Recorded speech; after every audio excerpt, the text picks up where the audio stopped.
ناعوم تشومسكي من وجهة نظره عنده تفسير، نشوف إذا كان ده ممكن يكون مظبوط ولا لا.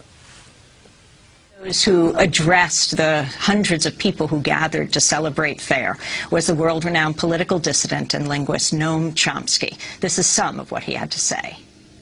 The U.S. and its allies will do anything they can to prevent authentic democracy in the Arab world.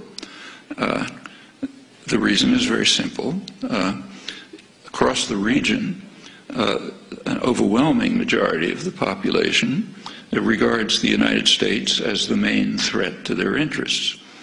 In fact, opposition to U.S. policy is so high that a considerable majority think the region would be more secure if Iran had nuclear weapons. In Egypt, the most important country, that's 80%. Similar figures elsewhere. There are some in the region who regard Iran as a threat, about 10%. Well, plainly the U.S. and its allies are not going to want governments which are responsive to the will of the people. If that happens, not only will the U.S. not control the region, but it'll be thrown out.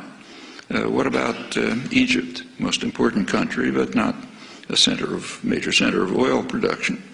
Well, in Egypt and Tunisia and other countries of that category, there is a game plan which is employed routinely, so commonly it takes virtual genius not to perceive it.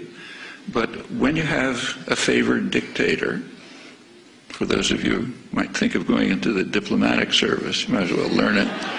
When there's a favored dictator and he's getting into trouble, support him as long as possible, full support as long as possible. When it becomes impossible to support him, like say maybe the army turns against him, business class turns against him, then send him off somewhere, issue ringing declarations about your love of democracy, and then try to restore the old regime, maybe with new names. And that's done over and over again. It doesn't always work, but it's always tried. Somoza, Nicaragua, Shah in Iran, Marcos in the Philippines, Duvalier in Haiti, Chun in South Korea, Mobutu in the Congo, Ceausescu was one of Western favorites in Romania, Suharto in Indonesia. It's completely routine, and that's exactly what's going on.